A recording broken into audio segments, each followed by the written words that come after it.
പാകിസ്ഥാൻ ആക്രമണത്തിൽ സർക്കാരിനെതിരെ ചോദ്യമുയർത്തി കോൺഗ്രസ്.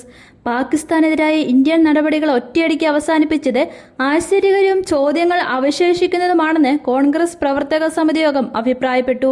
കൃത്യമായ ആശയവിനിമയമോ വ്യക്തതയോ ഇല്ലാതെ നടപടികൾ അവസാനിപ്പിച്ചത് രാജ്യത്ത് ഊഹാപോഹങ്ങൾക്കും ആശങ്കയ്ക്കും കാരണമായി. ഓപ്പറേഷൻ സിന്ദൂറിനെ BJP രാഷ്ട്രീയവൽക്കരിക്കുകയാണ്.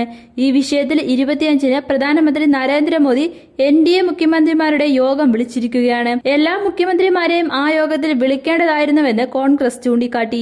ഓപ്പറേഷൻ സിന്ദൂറുമായി ബന്ധപ്പെട്ട് BJP നടത്തുന്ന തിരംഗയാത്രയ്ക്ക് ബദലായി കോൺഗ്രസ് ജയ്ഹിന്ദ് റാലികൾ സംഘടിപ്പിക്കും.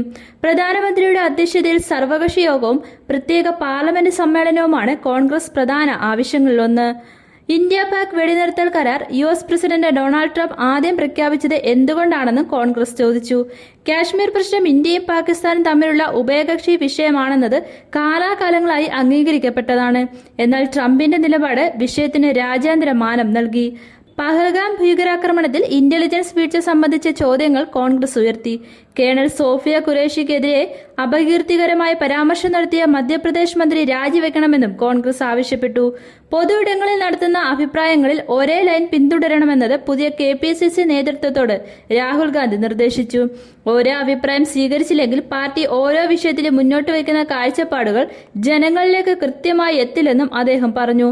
KPCC president Sunny Joseph, UDF convener Adoor Prakash, KPCC working പ്രസിഡന്റുമാരായ AP അനിൽകുമാർ, PC വിഷ്ണുനാഥ്, ഷാഫി പറമ്പിൽ എന്നിവർ രാഹുലിനെയും പ്രിയങ്കയെയും വസതിയിൽ സന്ദർശിച്ചു.